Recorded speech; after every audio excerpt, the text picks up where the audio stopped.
Catherine and I are very pleased to be here today at the launch of the National Emergencies Trust.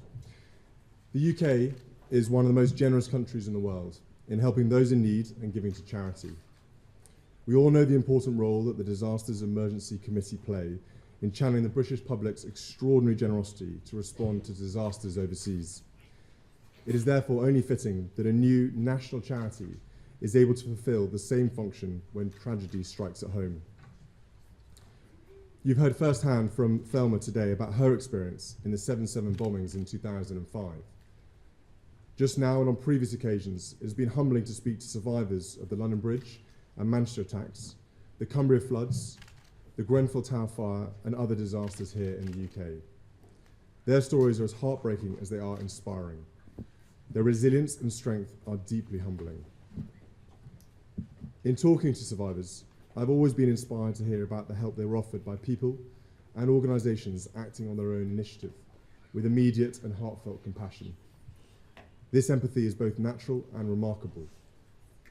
Whenever and wherever disaster strikes here in the UK, this country has a unique way of pulling together. From the people who donate their blood, to the children who empty their piggy banks, to the families that set aside a bedroom in their home. The way the local communities support those affected shows the very best of our values and human nature. But in the wake of tragedy, managing and channeling the public's desire to help can prove tricky. I saw this for myself on the ground in the wake of the Grenfell Fire Tower. I therefore fully support what you are doing here today. I'm impressed about how willing the charity sector has been to learn the lessons from previous responses and to ensure that the quickest and most appropriate support is offered to those affected. I commend the Charity Commission for initiating this work and all the charities in the voluntary and community sector for coming together so successfully.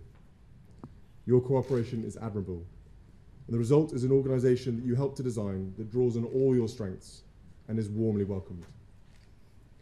I'm very pleased that the National Emergencies Trust now stands ready to provide a structured, organised response to help people right across the UK in the event of a domestic disaster.